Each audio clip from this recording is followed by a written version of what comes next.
made it kind of difficult for me. So I admitted that to you for the first time this weekend. Yeah. That, you know what I'm saying? Like, I'm actually an admirer of your music. Thank you. Like not like in the sense of a fan, Yeah, like that. no, Because we just sister and brother, yeah, you know what I no, mean? So it's I have a great deal of respect and appreciation for what my brother do, even though it's my brother. right. You know what I mean? And I find myself listening to and enjoying the music and not even factoring in the fact that it's my brother. It's like, yo, I just really love this song.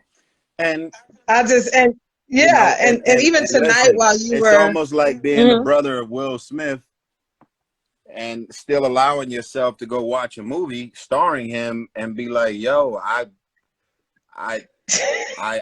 allowed myself to really enjoy the movie and wasn't even thinking about the fact that I'm looking at my own brother, you know, in a movie. So right. everybody can understand what you're saying. I get it. And you even you suggested to me for the first time, you know, you should get in the studio and record, because you've never heard my voice until this weekend. Mm-hmm. This is the first time you've ever officially heard me sing a note, or you know what I mean? I've heard you before. Show my love. You I've have? heard Okay. you sing before. I remember, you know, Pookie used to sing, hit some notes, Junior, you know, all of us sing and got talents and this and that. But what I love is that, independent of music or the pressure that you and my brothers and sisters have always felt for me singing and acting, I just love the fact that you just figured out a way to carve out your own narrative, your own slice, your own direction, your own career. Right. And, you know, it's almost like I never forget, I seen a interview, right? To just give you an example, I seen an interview where someone said, man, it must be a blessing that President Obama never had a son and he just got 2 daughters. Because how could any boy ever feel like they'll ever measure up to following in the footsteps of your father being President Obama? He's gotta, you know, I don't really know what you're doing and what you accomplished, but it's a little rough. It's a little rough to be trying to follow in President Obama. But that's something that I think, you know, that's something that so many people can relate to, because if your mother or father is not rich and famous, I'm sorry, if your mother and father is not famous and they got money, you know, damn, how do I ever measure up? You know, if your father is in real estate or in the tech space or cryptocurrency and they're multimillionaires or billionaires, we are all trying to figure out, how do I measure up? And I just love that we both share the passion for media in any capacity, and everything you're doing from your podcast to, you know, interviewing folks on red carpets and doing whatever. I just love that you're just doing you and did not that, hold brother. and conform to feeling like I ain't shit because I ain't singing like my brother. Like, you know, you just doing you. And I've always, because so many have acted as if just because you are my brother that I am entitled to, you know what I mean, pull from you in a sense or something like that. Like, they always have this expectation. And I'm like, no, but you don't understand. The thing is, we are our own individual selves. Trying to figure and out, if you love trying to figure yourself, out our own lane, our own world, our own space. And we don't, you know, I just love, like, everything about your confidence and everything about what you do and the way you do it. It's like, man, I'm doing me. I know who my brother is. I'm proud of my brother, but I'm doing me. And let me say this. Let me say this about that. It hasn't necessarily been easy, brother.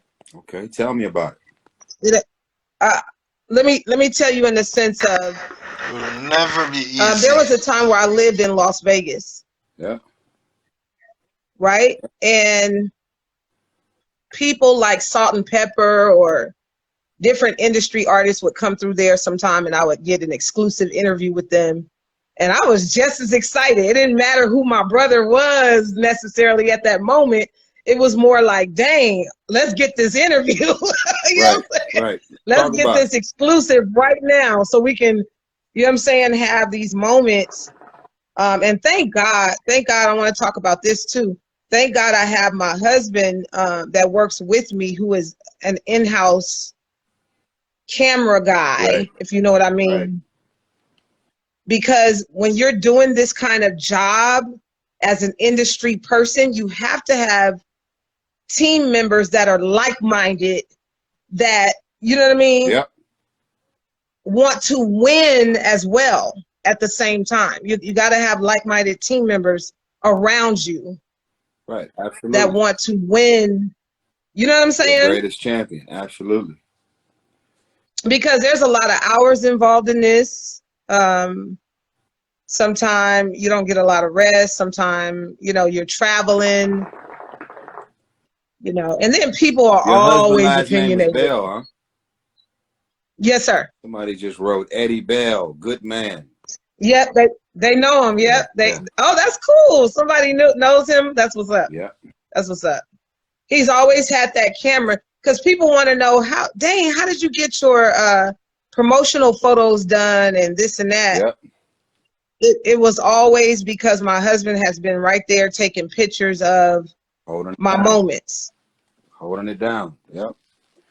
Well, And I would say to anybody out there that's watching, if you're an artist, it is very important to always market yourself.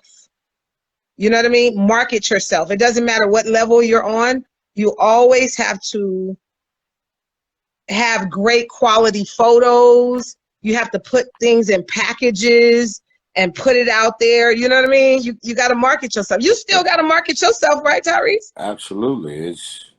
It's a never ending thing, you know. It's never ending. I mean, my level of self promo and marketing was so much more aggressive, you know, obviously like the first 10 years of my career, but it's still, you still gotta let people know about movies and projects and albums and things that you're doing, or books or whatever. And so yeah, it's you know, it's always never assume people know.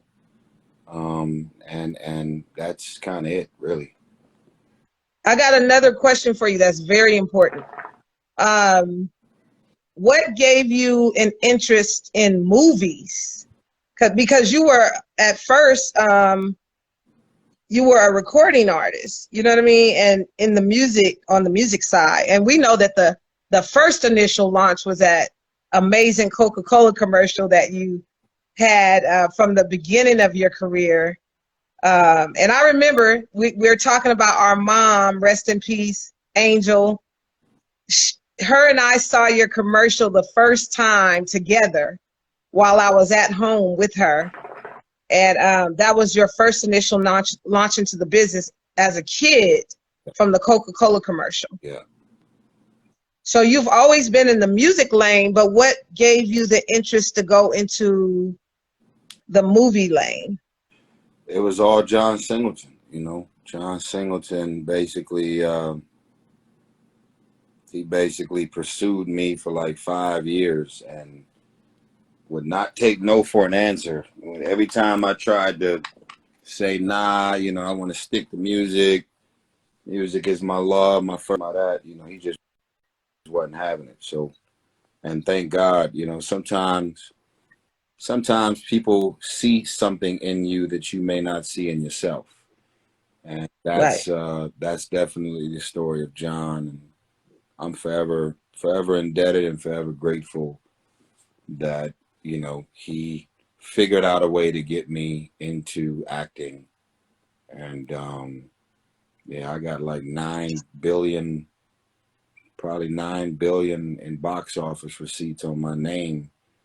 And every day I thank Jesus and John, because I avoided this dude like the plague. Like I was Mr. Sweet Lady, Wow. Mr. Lately. I was on the road touring, women, groupies, fun, parties, after parties, like movie set, where, why, for what? You know, I just had no interest whatsoever in making movies, partially because it was a world that I didn't understand.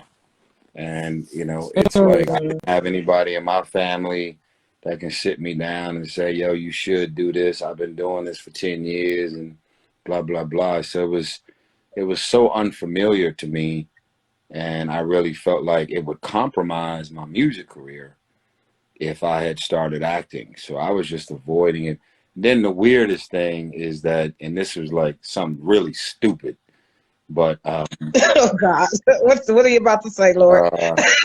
this was really stupid. But you know, we from Watts, we from South Central, so Yep. in the hood, you know, that nigga went Hollywood, and Oh yeah.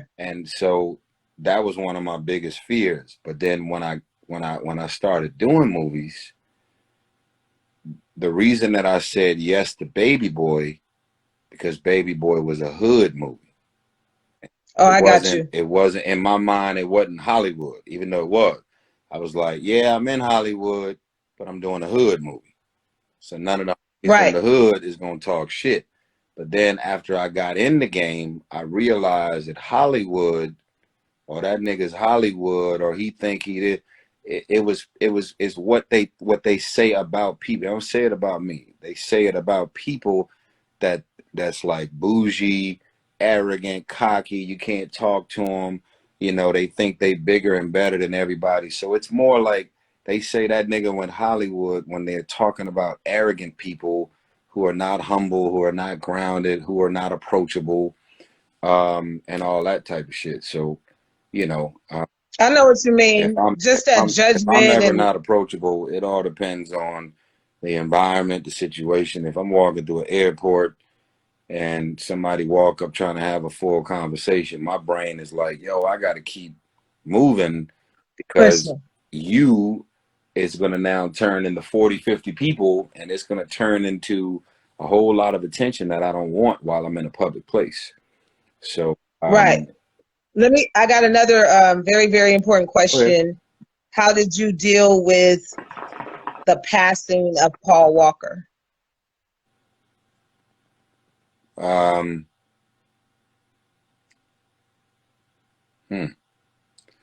I was just on the phone with Vin last night, and we were literally talking about how, you know, death is death. We've all dealt with kind of losing, especially in the hood. A lot of who has died, went to jail, just trauma, trauma, trauma. But it's one thing to die; it's another thing to die the way Paul died, right? So that that's kind of that hasn't been easy for any of us to recover.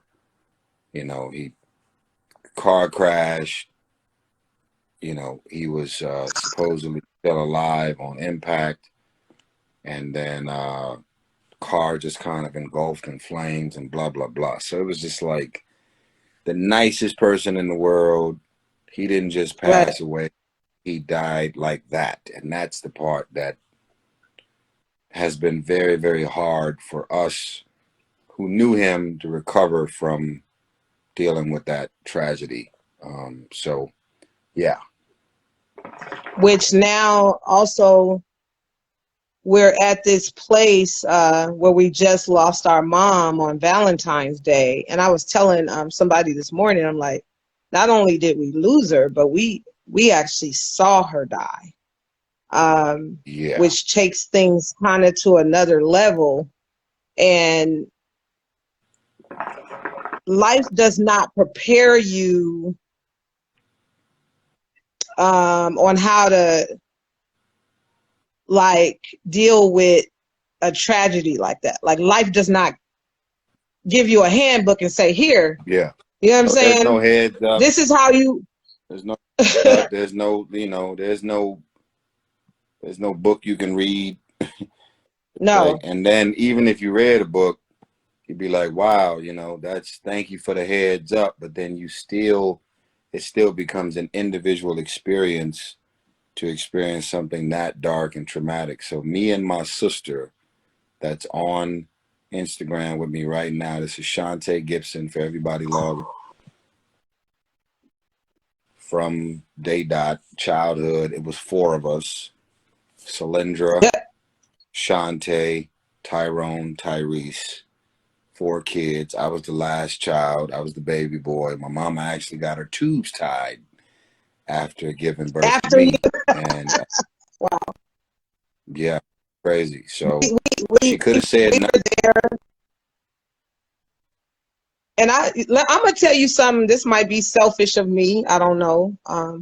But I believe in spiritual things as well. I think Mom waited on me. Yeah, no, I believe so. I believe she waited on you, and she waited on Junior, because Junior came in town. My older brother, our older brother. Well, my older brother, your younger brother, he came in town. You know, came in from Vegas, and then when you got down, yeah, it definitely felt like, now that I feel the energy and the presence of my kids that are still alive, yeah, it definitely. I can go ahead and definitely go into the angelic transitional world, and there. Oh my God, let me tell you this. I'm not over religious or nothing like that, but I do believe that there is a real God. I believe that, right? And I believe that God speaks to you, to your heart in certain ways, and gives each of us instruction on what to do in life and things like that, right? That particular weekend, bro, what's crazy is that my homegirl helped me to book my flight, right? And I had literally 4 or 5 other different options of flights that I could have taken. And I literally only picked that particular weekend for that 3 days due to the fact that I could be back home in time to make sure that by Tuesday I could be there to get my kids off to school and things like that. And I literally said to her, I was like, oh, yeah, that one right there from the 12th to the 15th, that's perfect. Because, you know what I mean? By Tuesday, I could be back. And my kids, I could be there to get them off to school, and they only depend on mama in the mornings, this and that. It was more like that. I had nothing else. And I was like, I can go see my mom and then be back in time on a morning flight by the next morning. Right. But I didn't know that was the chosen flight. You know what I mean? I had 4 other options, brother. Yeah. No, you understand? I got it. Well, listen, I can tell you right now that we as a family, it's not a lot of us, whole lot of us in St. Louis, where my mom and my pops is from. But we as a family just want to say to everyone who's watching, and for people that may see this tomorrow, like, listen, the level of prayers and energy and outpouring of love and passionate prayers, as we were all extremely vulnerable and just kind of like just trying to wrap our heads around, like, what is this and what is going on. Our mother was in ICU with pneumonia and COVID, and just laying there. She was at probably 2% of being able to breathe on her own. The machines, they had to put her in a coma. It was just a lot. And our mom has had some health issues over the years, but this one felt different. This felt like, this is a little rough, and don't really know what's going to happen. And just kind of that feeling of like, I don't know what to say. I don't know what to do. I don't know what to suggest. And at first, in my mind, I wasn't going to post anything and saying anything, but I got to a place, and we all got to a place where it was like, yo, we need to open up this energy of prayer to the tribe. We need everybody in the world, over 200 countries, 2-3 minutes, 5 minutes, or an hour of prayer, multiple prayers, adding Priscilla Murray, our mother, to your prayer wall, and pastors and prophets and men and women of God around the world. Even if you're not a believer in a higher source, people were praying. And I believe that's why Mom stayed alive as long as she did, even though she was in a coma. But ultimately, she transitioned on Valentine's Day. On Valentine's Day, the February 14th, 2022, the day of love. We will always be reminded of our love. I call her our love angel now. Yeah. And honey, if she ain't never demanded attention, she left out of here with a bang, honey. Yeah. Minister Louis Farrakhan prayed for her. We had Kenny G to play live for her, and I put the phone up to her ear. I'm gonna be honest with you. I really got to a place where I was convinced that she was gonna get up. I was like, there is no way this level of kind of spirituality and energy that was all happening. There was just no way that she wasn't going to get up. I just knew I was like, Mama, when you going to get up? You know, like but it was crazy. Here's something that we never talked about or never shared. We wasn't prepared to. I don't even know if you're prepared to, but basically we got a phone call that our mom had code blue. And this is all new language for me. Like, what is code blue? Code blue means that her heart stopped beating and all of her vital signs had stopped. And so I was with my sister that I'm on Instagram with right now. And we woke up to like 6 or 7 missed calls, and the doctors and people from my office and the family was just like, oh man, while you were asleep, Mom's died and they brought her back to life. It was a code blue. And we was like, oh my God, like mom's passed away while we were asleep. That's crazy. And but it was also one of those moments, like, you know, even while you sleep, there's still a God. And God worked his magic through the nurses and the doctors, and they brought Mom back to life. So as we drove to the hospital, knowing, you know, that she flatlined in code blue and they was able to bring her back to life, we was on our way to the hospital to go visit again. It was like 3 weeks of visitations. And we walked through one and we're door. thinking this is going to be, regular, We walked through a door, visit. we walked through another door, we walked through the double doors. We finally got to ER and ICU. And me and my sister, like literally our mouths dropped like, what's going on? And we seen this long trail of people. It was almost like shaped like the number 7. It was all the way down the hall. And then there was a trail of people leading into her room. So we went by nurses and doctors. Yeah. All nurses and doctors. And everybody was kind of had this urgency about them. But they told us that she code blue, you know, flatline, and then brought her back to life. So we was like, okay, thank you, Jesus. Kind of got to the hospital. We seen this trail of people leading into her room. And then as we went from one room to the next, we got closer to our mother's room. That's when we seen them in there trying to bring her back to life.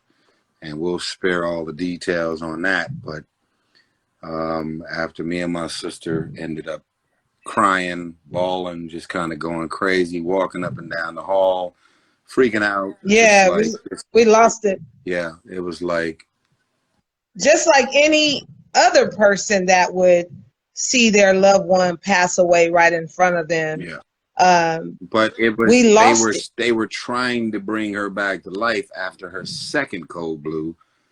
And then at a certain point, after looking at them trying to bring her back, literally, I said, stop. And my sister looked at me and I looked at her and I just said, stop, just stop. And there's no, it was pretty obvious to us from the yeah, way that all looked and the way it was happening. It was pretty obvious to us that, you know, she went home to be with the Lord. And I was like, you know, she fought a real fight. And, you know, I'm convinced that my mom was a cat. She got 9 lives, because there's just no way that she had been in and out of the that this hospital. was it, like, right, for real, like, This is no, this coma. ain't This it. is coma number 3. Right. People don't survive coma 1. People don't survive pneumonia. People don't survive the flu. Our mama survived 3 comas. Well, 2 Yeah. comas. The She's been third hooked one. up to machines before. Yeah. So we're like, oh, whatever, Yeah, we mama. didn't You already playing, seen right? this.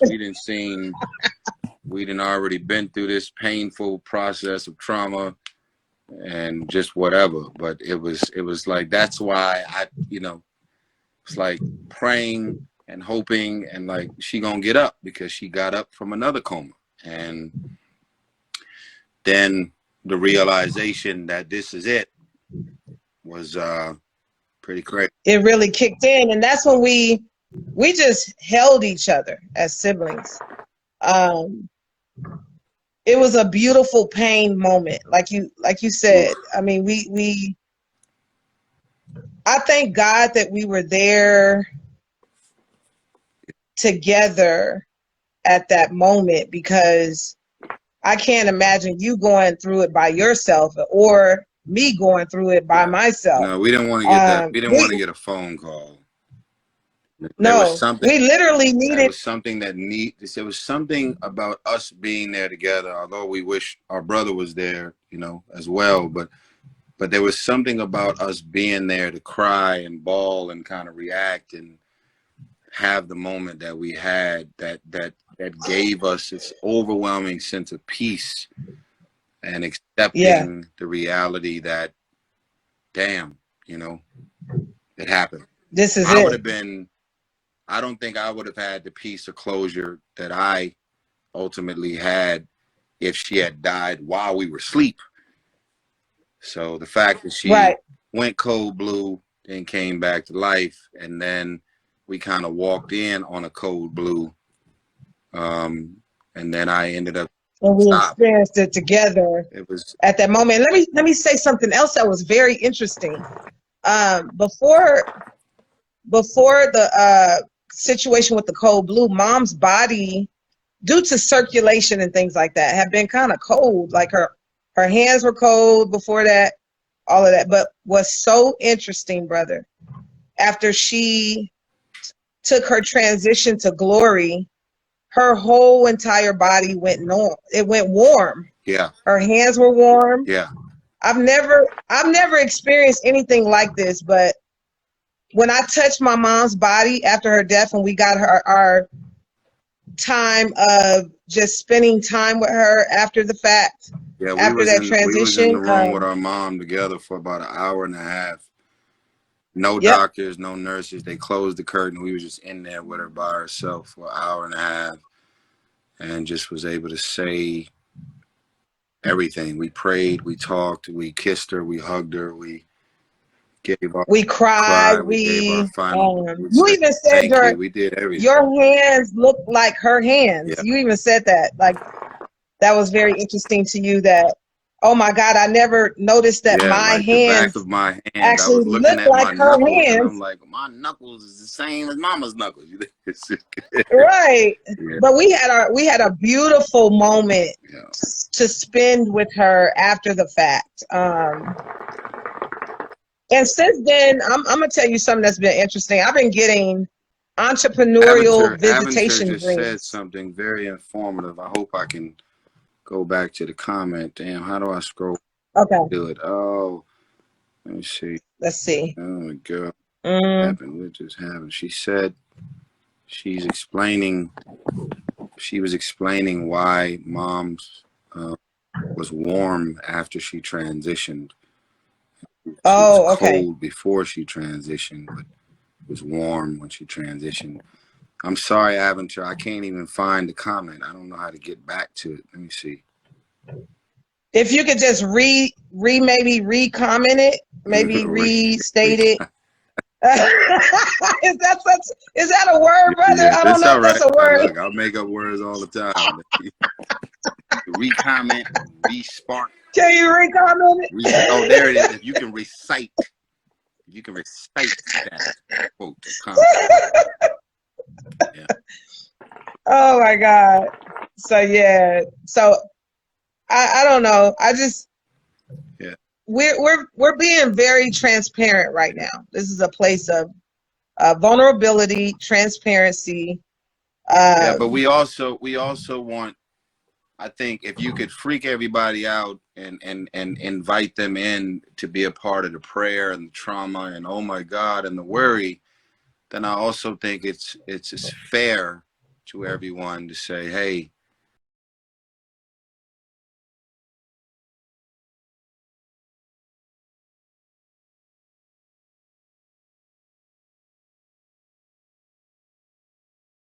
you know, yeah, she passed.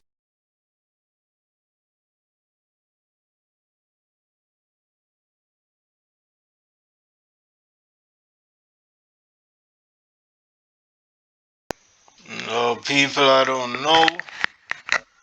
Probably live by the end.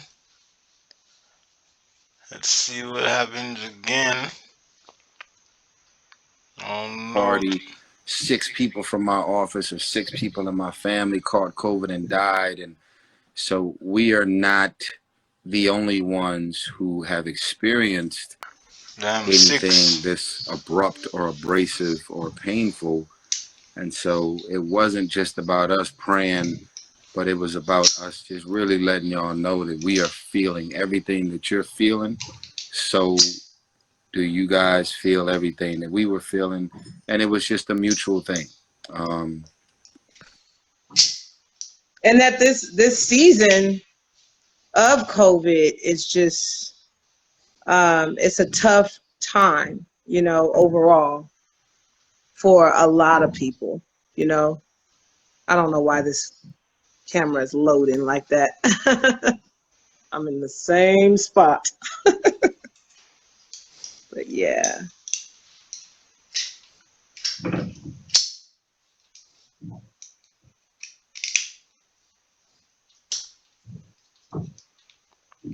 So my brother jumped off. I don't know if thank you guys for tuning in tonight and watching this live exclusive interview with me and my brother. I appreciate all of your love and energy and amazing prayers and all the support that you have given during this time. We do definitely appreciate that.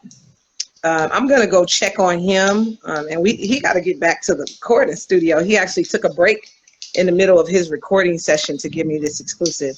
So we're gonna jump off of here, and Okay. I want to thank my brother for taking a moment and pausing in between his studio session to give me this exclusive interview. And thank you guys so much for watching. Please share this interview if you can. And just definitely have a great night. I appreciate you guys. And join me on my blog called Queen G Live Experience. Queen G Live Experience, that's the name of my blog. I've interviewed multiple amounts of people and gotten a lot of exclusives and interviews and things like that. And you guys have been amazing. All of the fans and people that have supported me through that. And also, I have a book called Queen G Media Course, The Journey, that is out on Amazon, that talks about. Why you hang up on me? I did not hang up on you. I was wondering what happened. We love y'all. Yeah, we about to jump off. I got to get back to recording. Yeah. Aventer, where's John? We love y'all, man. I was in the other room. My sister's right here. You want Reverb, nothing fancy. feedback. You want nothing fancy. Uh, we love y'all, man. Appreciate all the love and the prayer. We are still definitely traumatized and heavily affected by it all. But we just wanted to jump on and give y'all some love and some energy and just let y'all know that man, it was a lot.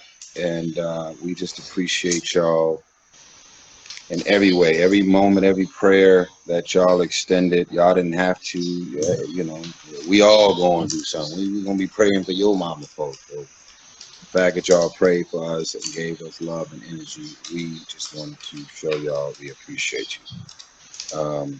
So follow my sis, keep up with everything that she's doing, listen to her podcast. She's written probably 20 something books. Go all over. Do you have books on Amazon? Yes. You got books. You got books I have all over. children's books on Amazon, as well as my main book is called Queen G Media Course The Journey, and that talks about my interviews with celebrities in the industry. So Go on Amazon, type in Shantae Gibson, support, show love. I'm about to get back to recording. Your kids upstairs? What's going on? I don't know what that is. Is everybody's people up? Who's upstairs though, walking around? You know? Because he's in the studio, his ear is sensitive.